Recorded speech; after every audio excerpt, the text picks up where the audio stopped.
Internet Vikings World of Experts. And really good to have you here and welcome back. We did this seminar in March last year.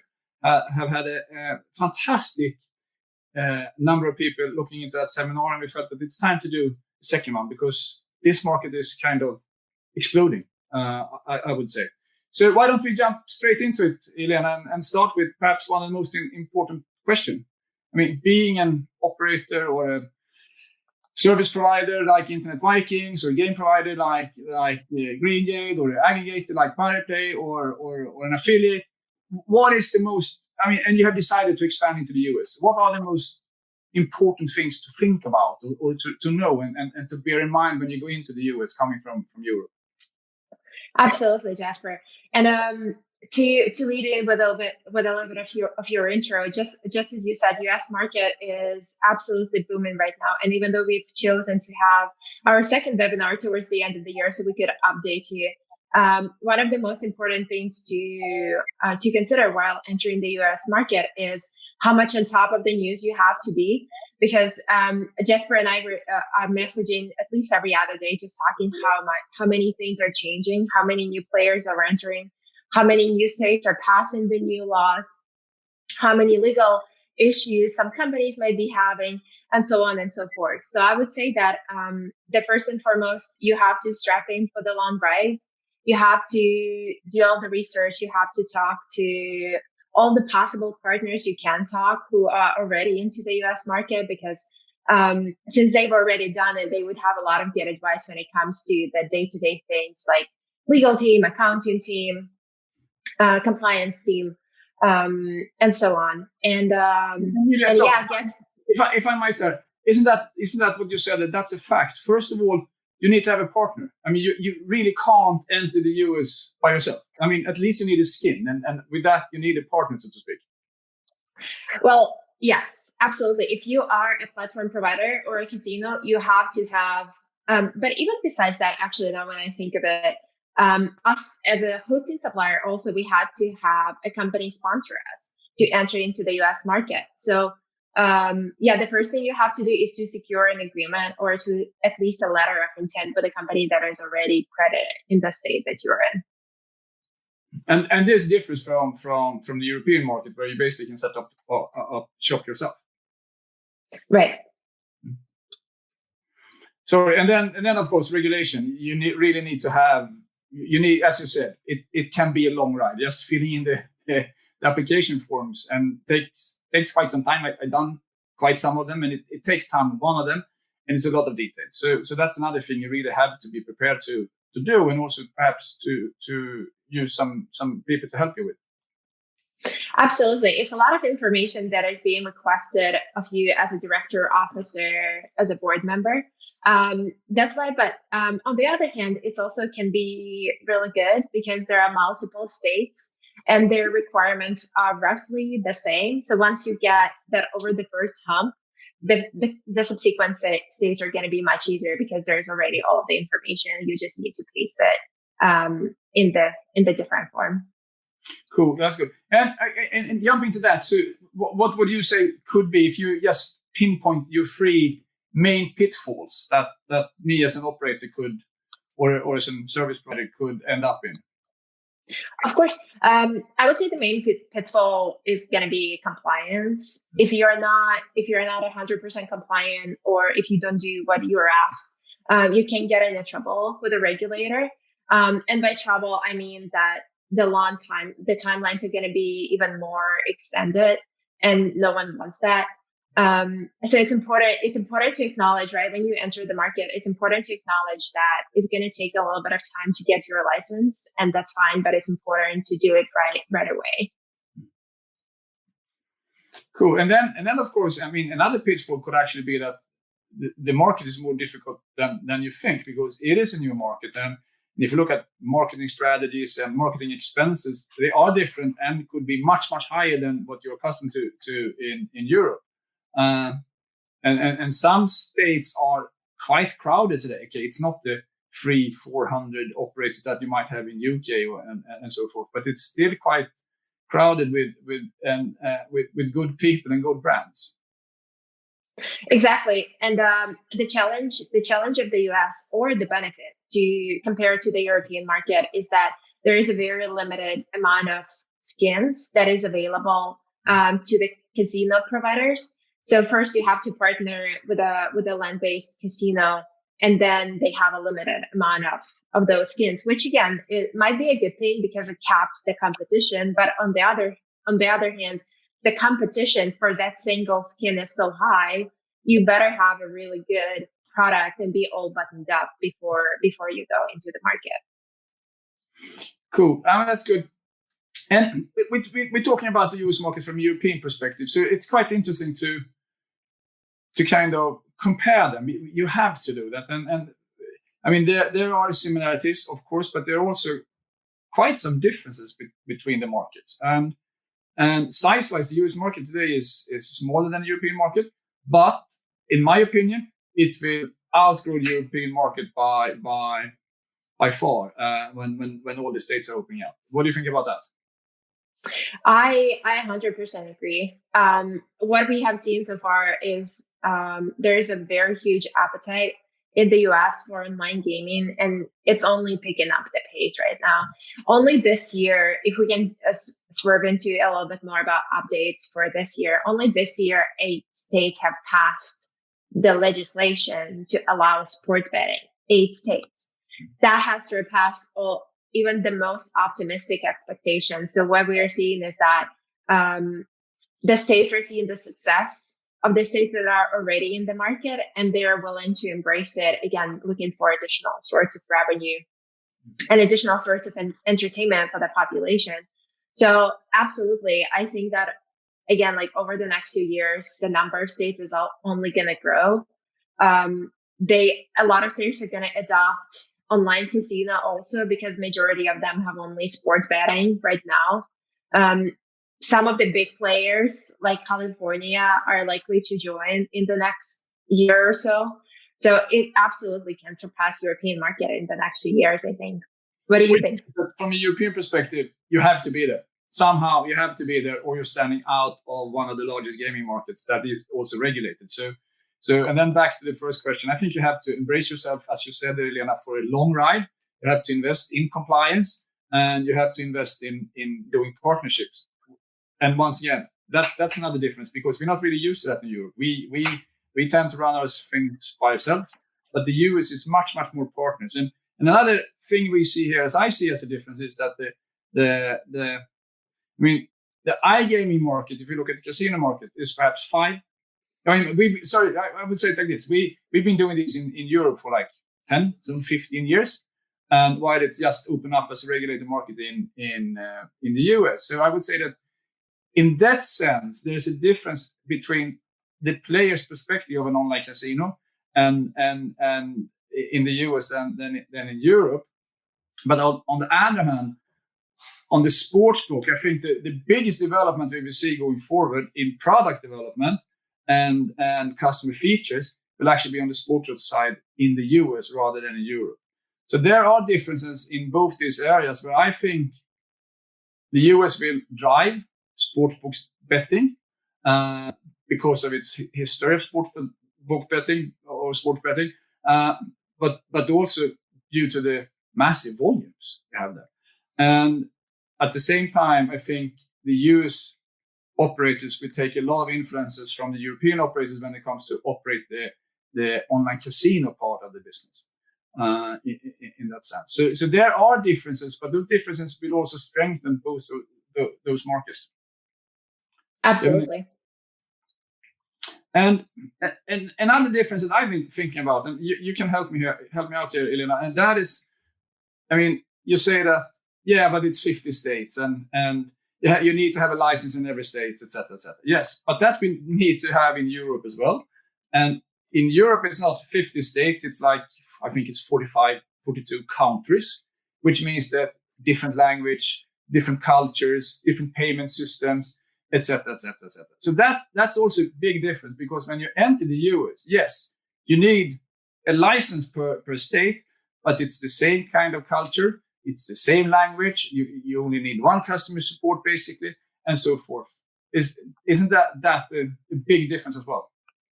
Exactly. Yeah, I would say so. Is that again there is a notion that US is somehow much more difficult than Europe, but again, it's probably easier than Europe in many ways. Exactly. I think it is. When you nail the first kind of, you came over the first hurdles when it comes to finding the partners and doing the compliance. It's a bit more streamlined process in the sense that, once again, it's actually one country where you need multiple licenses, and that's much more easy than one continent where you need to translate everything to the local languages, I would say. Exactly. Yeah. Okay, but that's cool. So there are differences, definitely. Some of them are a bit kind of hurdles, but there are also differences in the sense that it makes it. I mean, once again, I think the sum here is that if you think about US, you should go there because it's a big market today. It will be a huge market. Getting over the hurdles and it will be more streamlined in the process. But back to this year, 2021, we had this last seminar in March. You touched a bit upon it, but what has happened just since we had that seminar in March and up until now? Absolutely. So the main development of this year is that there are so many more states that have passed the online sports betting laws. There are 8 of them. A lot of experts were saying that it can be between 2 and 3 states best case scenario. What we have seen is that there are 8. So that definitely communicates the want for there to be a safe entertainment like a sports betting, especially in the US, if we consider that's the country where there are only 3 days without any sports events. So I would say that on the one hand, it was a really good surprise, but on the other hand, it was very much expected that this is the way this is going to go. We have seen a few major states like Michigan that started operating late February, early March. So operation in Michigan is full on up and running. And that, more and more people, we're seeing that a lot of revenues are growing. There is a definite increase year over year. We have seen that brick and mortar casinos have started to safely reopen, and they have been reopened at this time for a while. I think everybody's seen that the online gaming can be done safely and that this is the industry where you should invest. So basically, 2021 is a year where a lot of things has happened, of course. And if we take 2021 as the starting point, and then we kind of try to broaden our views like 5 years in the future, what are the trends? What are we seeing right now that we believe will happen going further here? I mean, in my book, most states will most likely start with a sportsbook license, because it seems like some of the states have been kind of holding back a bit, waiting for perhaps the election and so forth, but also to see how it works in other states and use that as a litmus test, so to speak. So if it works in this state, it should work in ours as well, and that will speed up legislation. Do you see the same? Can we foresee a bit of an explosion when it comes to the number of states in the coming 5 years? Absolutely, yeah. I think another 4 to 8 states will join in the next 5 years. A lot of those states. I think it will be more, but never mind that. Even more, maybe towards the end of the 5-year time span. But definitely, I mean, we're at 21 state plus Washington D.C. mark right now, so we have definitely a long way to go. Yeah. I also think that we'll see the long tail, if you can call it that, of online casino. It's not that many of these states that today are running have a licensed online casino business or an online casino license. But isn't that a fact as well, that when they see how much money that generates and they see how it works in these states like New Jersey, Michigan, Pennsylvania, etc., it's most likely that they will open up for online casinos as well, especially as skins to their physical casinos. I do think that that's exactly what's going to happen. Like, again, because to some of the states, sports betting is a relatively new concept. I feel like they're starting with something small and something basic like sports betting. Once they get to learn that and learn how to operate it safely, they are going to expand to casino. In fact, we do think that Indiana and Ohio are going to be the next states that are going to embrace casino probably in the next year. So there's definitely an appetite. And yeah, to answer your question about the forecast, I think that yes, first is that there's going to be more states. Two is that a lot of existing states are going to expand. Three, there's going to be a huge shift from gray markets onto the legal markets because now everybody has the option to do so and not worry about redeeming their winnings or if they're going to get their money eventually. And there's definitely going to be more consolidation of space, right? Jesper, you've seen this already happen. Absolutely. I think that's if you look in the 5-year perspective, consolidation is one of the main drivers. And I think that's a place where US are ahead of Europe. We see more US initiated deals today than we see European initiated deals. And I think the growth will come faster. I think the consolidation will come faster. And I think this market, the US market, will mature faster than most other markets has done. Partly because it started later, but also partly because it's kind of gaming is a business of scale. So consolidation and maturing fast is kind of a business concept that increases margin and increases profits. So I definitely foresee a strong consolidation race in the US market the coming years, and we see that basically every day now. So absolutely, and another if you look perhaps 5 years and a bit more, I also think some of the new gaming products actually will emerge from the US market. But this is me just guessing right now, but I think that the e-sport, I mean, we have companies like Pinnacle that have been doing that very successfully in Europe. I think they could boom in the US because I think that the e-gaming market is so much bigger in the US than perhaps in the rest of the Europe. It fits that audience, so to speak. So I also see that I think we can see some new market trends when it comes to product and so in coming from the US the coming 5 years. Absolutely, yeah. I think yeah, you're right. Yeah, we'll see how long it's going to take. Yeah, for the esports trend to catch up with the US in the same scale that it is in the Europe. But I do think that it's definitely coming somewhere.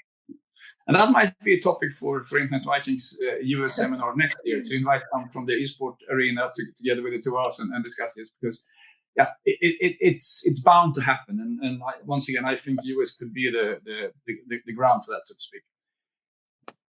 Good. Let's see here. Should we talk about the 3 US, the main markets in the US right now? Like, I mean, you have New Jersey, Michigan, and Pennsylvania. Right. Why have those states or those markets succeeded from a US perspective?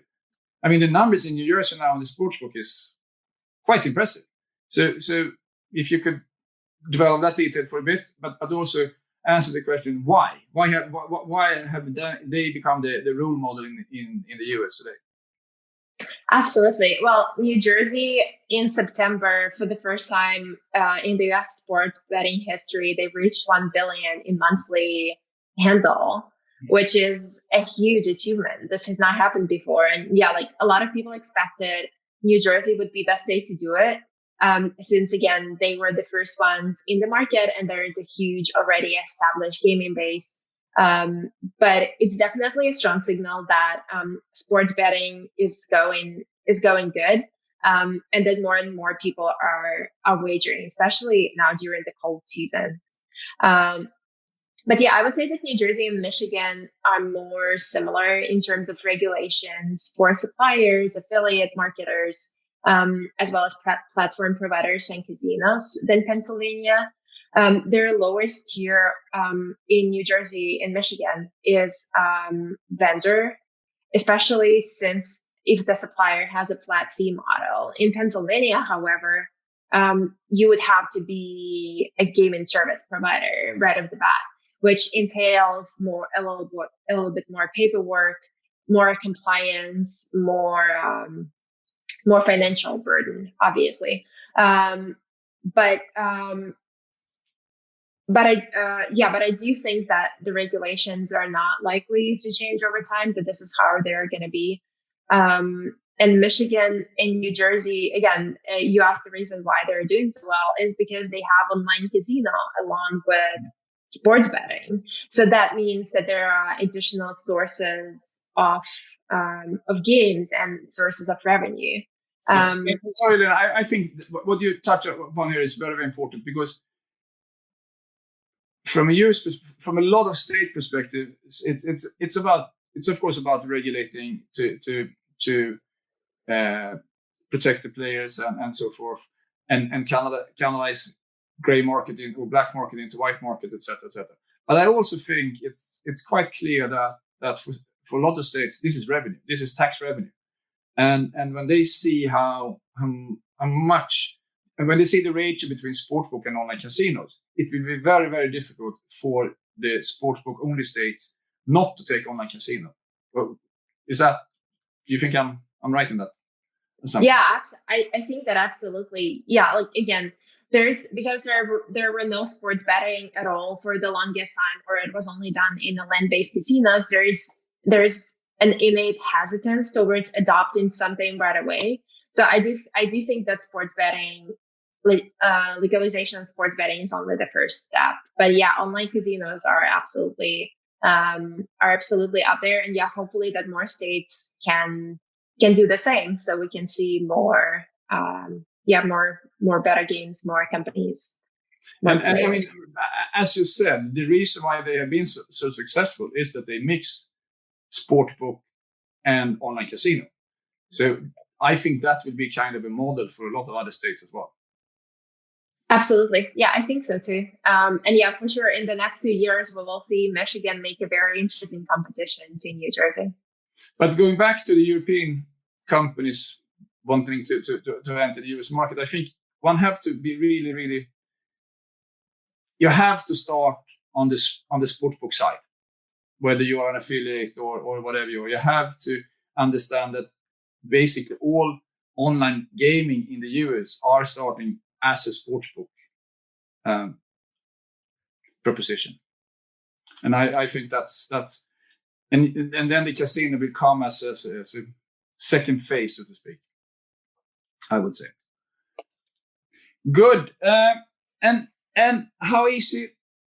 I mean, you talked about it. Michigan and New Jersey is a bit more easy than Pennsylvania, and that's my kind of opinion as well. Having been there and working with companies or being in companies, having all these licenses, and this will not change, as you're saying. It will most likely stay the same.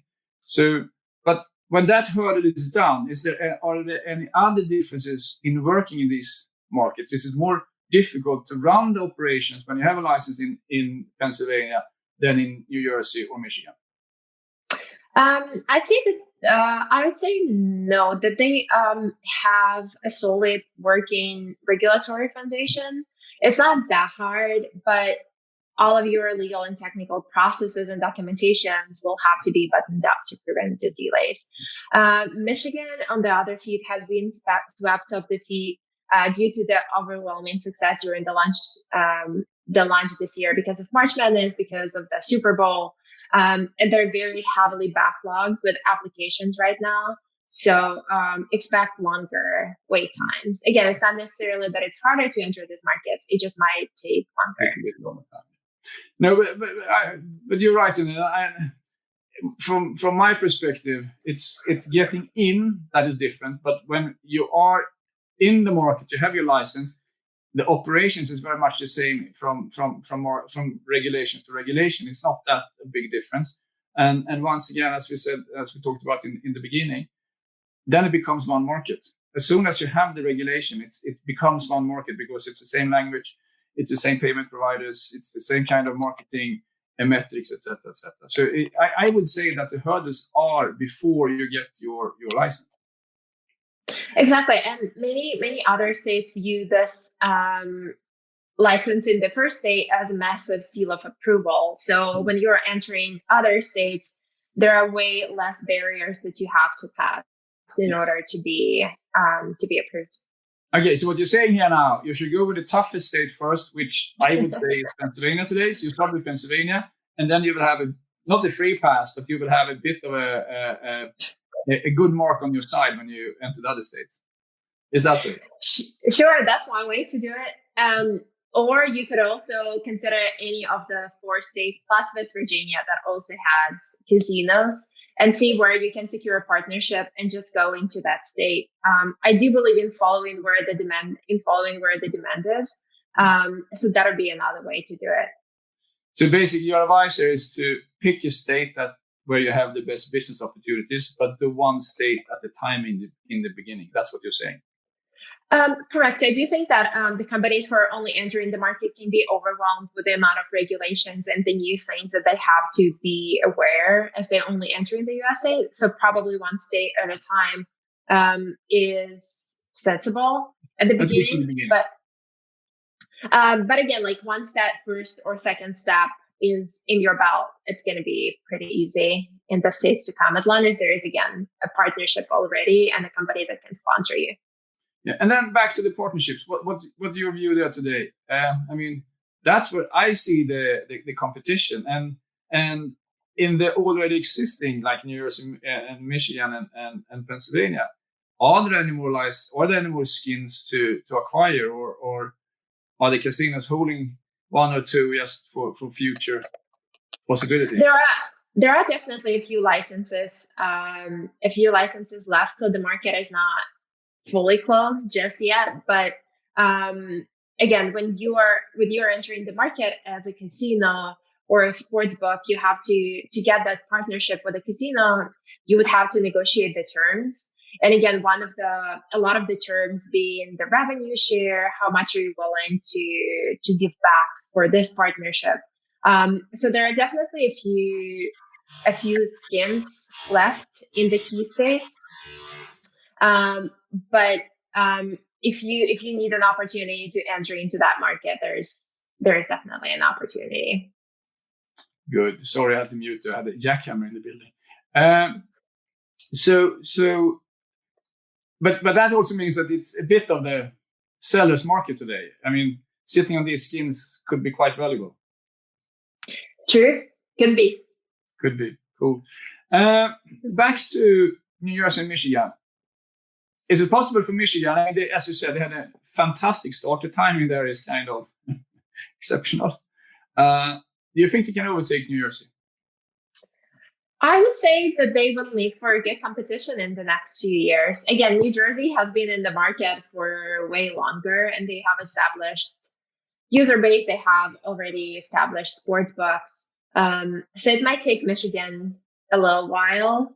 But we'll see. I don't know. I think New Jersey is going to enjoy its laurels for a while, at least for the next 4 to 5 years. What do you feel, Jesper? Right. So right now, I feel that someone should steal the jackhammer after I couldn't really hear this. But all these markets will be huge, and whether New Jersey is bigger than Michigan or not is really not a big question. To see, it's more academic, so to speak. But if we take these 3 markets, they are the most successful today because they are offering both sportsbook and online casino. If you would list market number 4, 5, and 6 when it comes to potential the coming years, what would your pick be? I would say if we are to consider what are the next states, consider that there is nothing in this state going on. I would say California, Maine, Mississippi, Kansas, and Georgia. As for the next New Jersey market, I would say that it's going to be Michigan, Pennsylvania, West Virginia, and Colorado potentially. Cool. So there you have your recipe for where to launch your product and where to go. That's good. This seminar is about the US market, but perhaps you should broaden it a bit and into Canada. I know that that's not your area of expertise, but still you hear some. There's some. It bubbles in Canada as well, as far as I can see it. It's a prominent gaming market, and more of the Canadian states are opening up as well. Just a short comment on that one. Yeah, absolutely. So, as probably a lot of you know, that Ontario have allowed for the online gaming and online sports betting to be illegal in the province of Ontario. The Gaming Commission in Ontario is now heavily working with existing platform providers to come out from the gray market and into the white market. There are huge incentives to them right now. So we've seen that some of the casinos are definitely have started the process to do that. As for the suppliers, vendors, and affiliate marketers, there is a licensing structure already in place. So if you're interested, I filled it in today for one of my companies. Amazing. What license did you get? It's the first online form ever I have filled in. It's my kudos to Ontario for doing a very strict and user-friendly process. Exactly. That it's been a long time coming, so might as well do user-friendly, right? Yes. Yeah, Ontario is set to be the world's largest fifth gaming market. It could be. I mean, I think it's huge, and my point here is more to the audience. If you are considering US and expanding into the US, I think you also should consider Canada. Yes, two different countries, you need different licenses, but still, basically, to a large extent, the same language. Might be that you need some French somewhere, but to a large extent, the same culture-ish. And most importantly, it's the same time zone. So the people you have over there can kind of work on both these markets, I would say.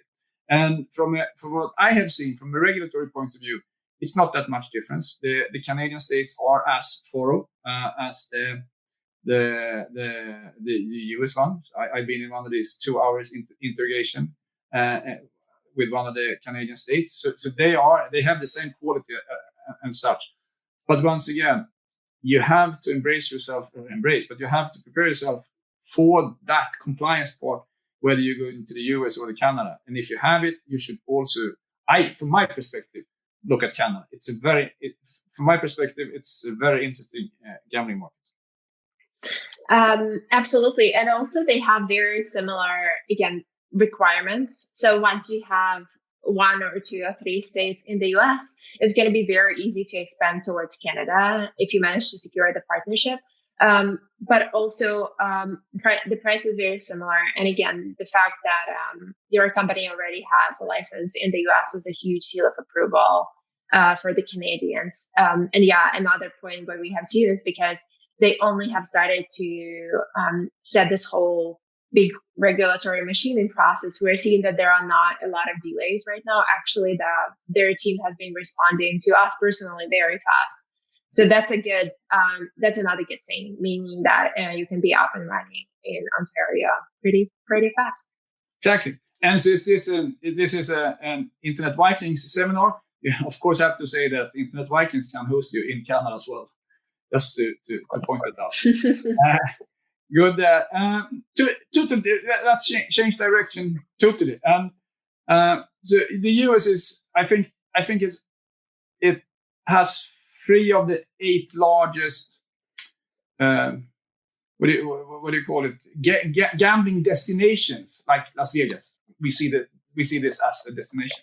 I think they have 3 of the 8 world's largest gambling destinations. Will they suffer when the market goes more and more online, and when the sportsbook is in your pocket, and you have your online casino in your iPhone, etc., etc.? Is that what's your take on that? I do think that even though the convenience of mobile sports betting or mobile casino is hard to beat, there is definitely a room for the 2 of them. For one is because the social aspect, like going out, will always be attractive to some customers. And for two, the online sports betting and online casino providers have to partner with the land-based casino. And it's usually, again, as we mentioned already, is based on a revenue share model. So that means that even though part of the income is now being directed elsewhere, it's still part of it still goes to the brick and mortar establishment. I share your view to 100%, and I just want to emphasize the first part of it, and that is the more digital, and we see this in a lot of other areas. The more digital we get, the higher is the need to actually socialize physically. I mean, look at cinemas in Sweden, where I live, Stockholm. It's hard to get a cinema seat the regular Wednesday, and the film is, you can see it on TV. You have your own candy in TV. It's your own sofa. No one disturbs you, etc. Still, we go to the cinemas because we need to kind of surround us with other people. It's the same with the restaurants. Yes, we have all been doing home deliveries and Uber food and Foodora and whatever during the pandemic. And now the restaurants are crowded again because it's so much more fun. Even if you don't talk to the people, you don't speak to them, but being in that atmosphere of seeing other people is so important.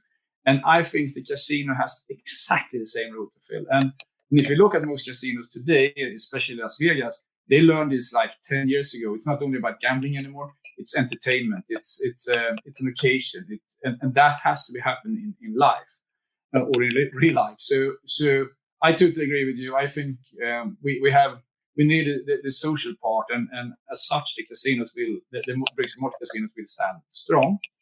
And I also think, and to some extent, it will be more okay to entertain yourself with gambling online casinos, and that will also open up perhaps for an even broader audience taking a trip to these resorts and these destinations as part of their vacation, because it's they know how to do it, so to speak.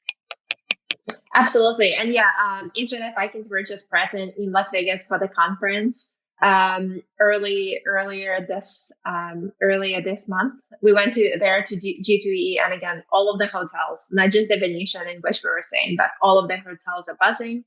There are so many people on the street just walking from a hotel to a hotel to gamble or to just seek entertainment. So yeah, it's definitely already coming back. And technically we're still in the pandemic. So yeah, I do think that it just they will continue to happily coexist in the years to come. I agree 100%. And I think we should conclude. So we have some time for questions. And my last question is basically theoretical. Is the US ready to embrace online gambling in full? I think it already did. It did. You're absolutely right. We have. I mean, as to summarize this, it's a very interesting market.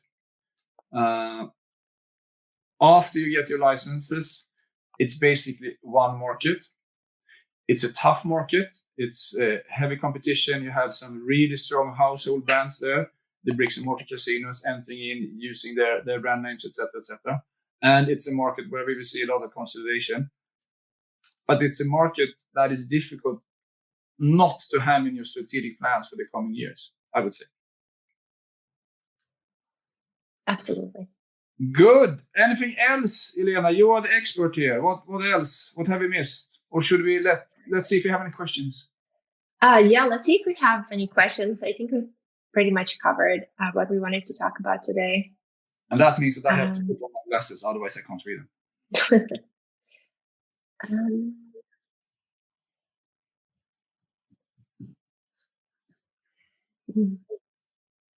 I have an integrate. Okay, that perhaps not. Okay, Jesper, what are your thoughts about the high taxation on GGR in New York? If I understand it correctly, and correct me here, Elon.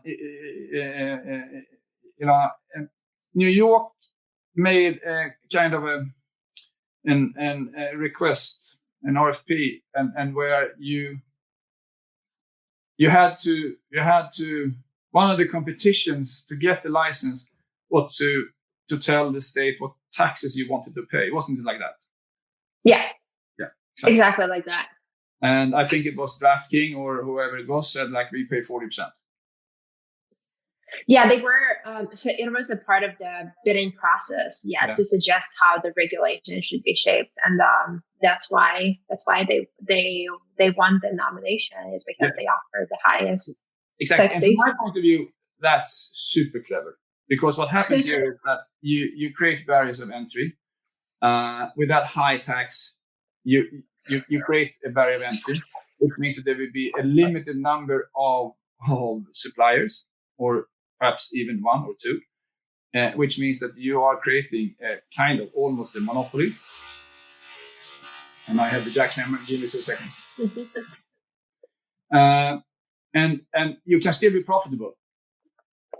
You have to spend a bit less on marketing. You have to run your business a bit more efficient. But then the competition is so much less. And I have experience with this, because when I was at Mr. Green, we paid 40% tax in Austria. And that was a really, really profitable market for us, because the number of competitors in that market was very, very small, or very, very few compared to the other markets. So it's doable. And once again, I think that was a very clever strategic move to actually offer that high GDR, tax on GDR in New York. True. I see another question that is asking, what is the average time spent of entering US market? How long it takes to receive the license? I can answer from Internet Vikings perspective. We have been applying for a supplier license in states like New Jersey, West Virginia, in New Jersey and West Virginia. It took us about a month or so. In Colorado, amazing state, it took us a few weeks. And in Michigan, we're still waiting for our license, just because, again, they're very heavily backlogged in Michigan and Pennsylvania. But Jesper, how long did it take? You have to admit that it's a bit more simple for a service provider than for an operator. So it could take a bit longer time for an operator to get a license. Yes, like for instance, how long did it take your company to get a license in the US market? Sorry, I was muted. I don't really remember, but it took much longer time than that. Absolutely, but it also matters how you measure the time, because if you measure the time from the first time you take the decision, then you get all the board members, you get all the directors to fill in these papers. You go back and forth. You have to fingerprint, etc., etc. That starting time could be months, just because people are busy, or months actually, and then it's a process with the regulators as well. So it's difficult to say, but I think you should be prepared for at least 3 to 4 months. And if you're super efficient and you're luck, it takes 4 weeks. And what we have also heard from our partner companies is from the moment they apply until the moment they get their license, it can be anywhere between 9 to 12 months. But the good news is that there are temporary licenses that there are available after 3 or 4 months after application, provided your application package is full. So you can go live pretty fast if everything is in order. Good. Let's see here on more questions.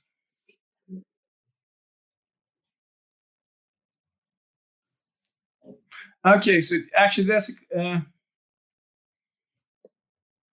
that's a question for you, Jesper. Yes.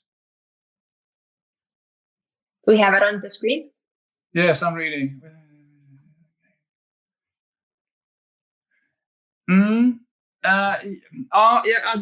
Banking is a challenge.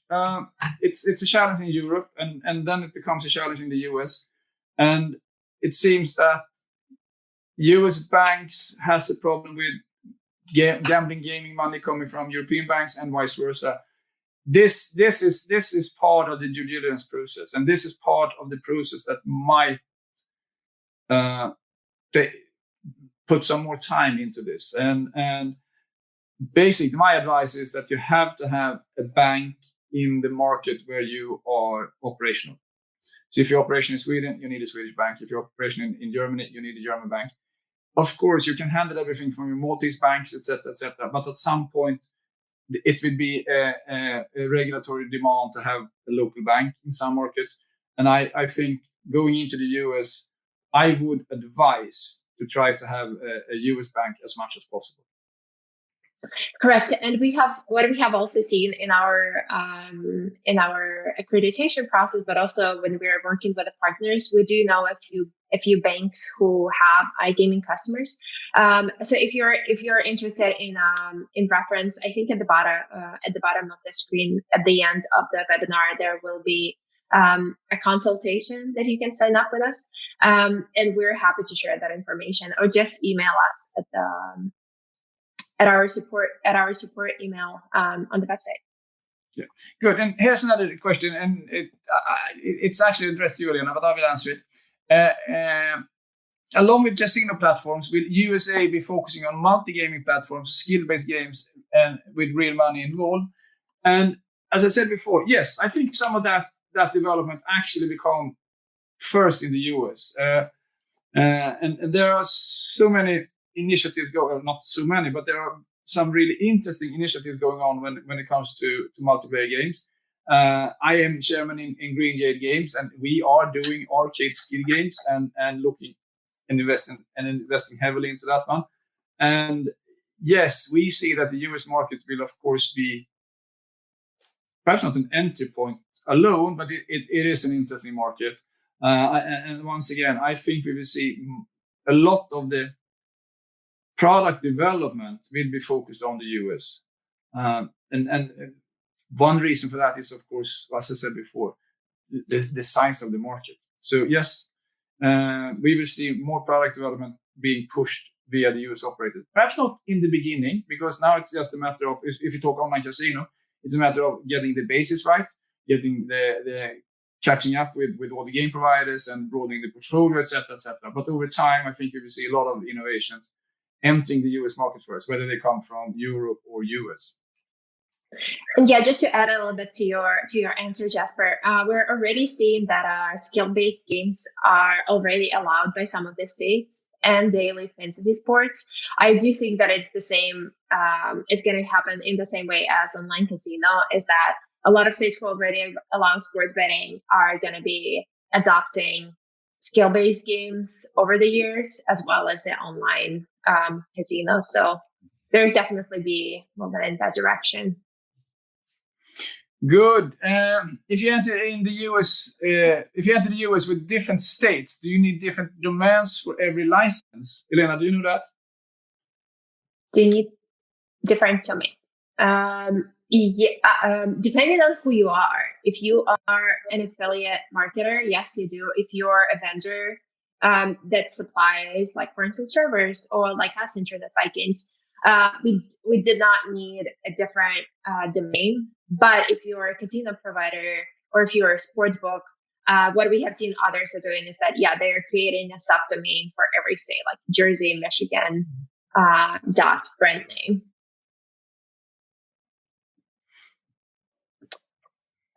That's one good question that I'll take. Is cloud-based computing allowed in all of the US markets, and do you provide it? Cloud-based hosting is allowed into the US market, but with an asterisk. The servers have to be based in the state.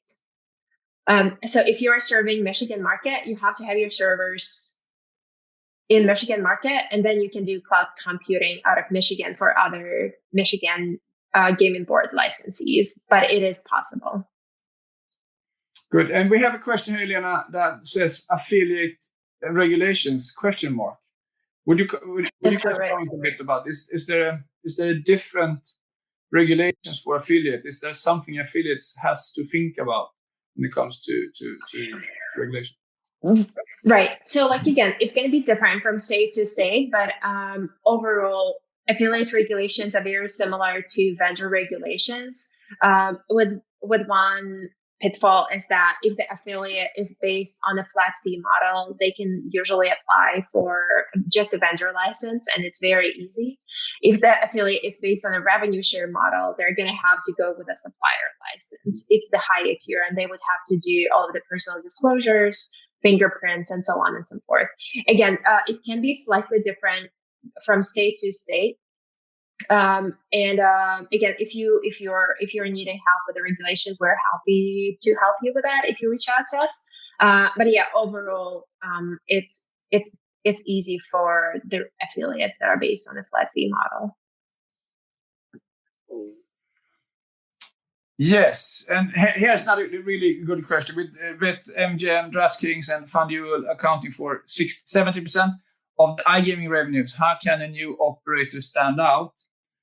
And let's talk about that for a while, you and I. It's a really, really good question, and this is where the industry is heading right now. As I said before, consolidation, and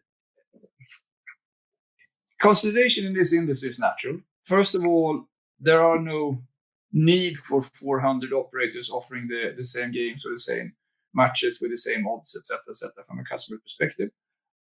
You want some variance, you want some brands to choose from, absolutely, but you don't need an overflow of brands. Secondly, this industry is born on pool games or games with pooled winnings, like a lotto, and that has created large companies historically. Because when you offer a pool like a lotto, if you win 1,000 euros on that lotto, that's the max win you can have. No one plays it, so you need to have like hundreds of millions or whatever as the first prize. And to do that, you need to be big. So it's kind of in the DNA for a gaming company to be big and to control an area of your market. So I think we will see consolidation.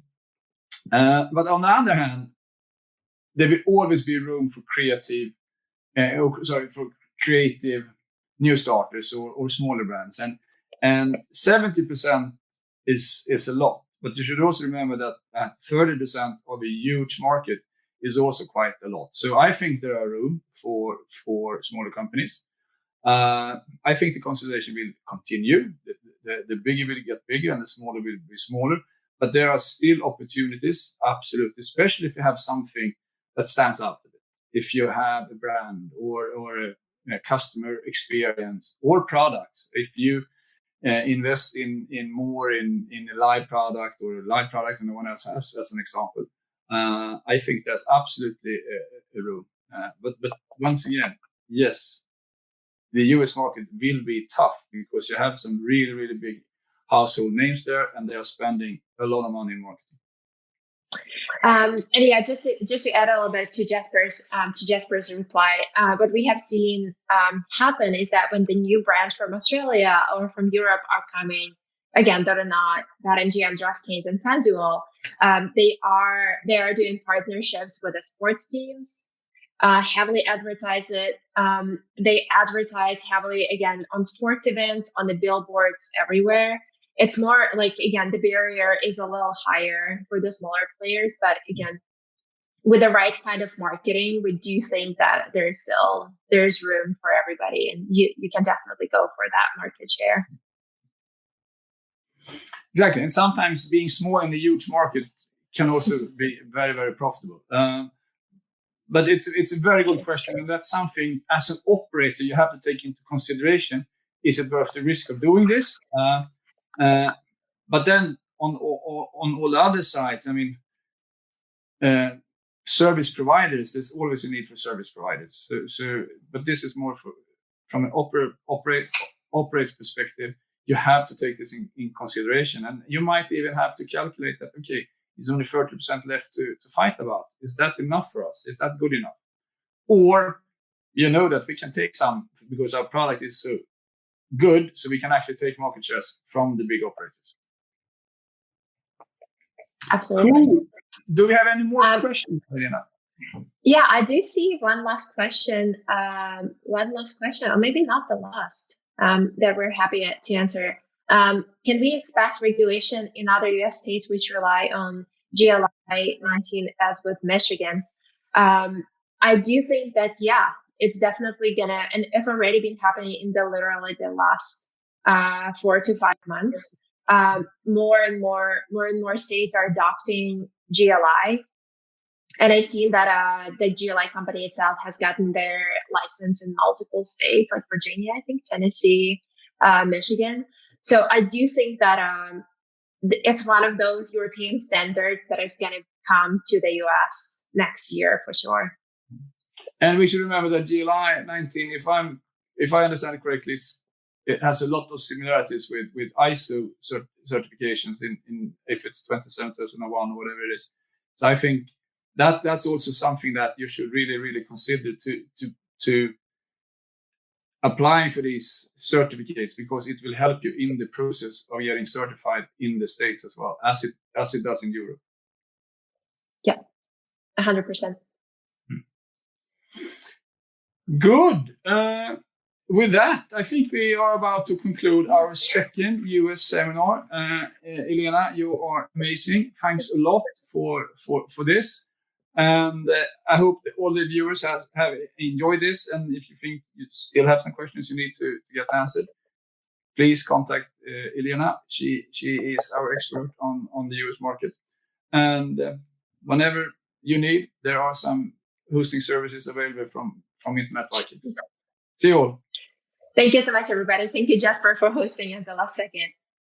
Cheers. Visit our website, internetvikings.com.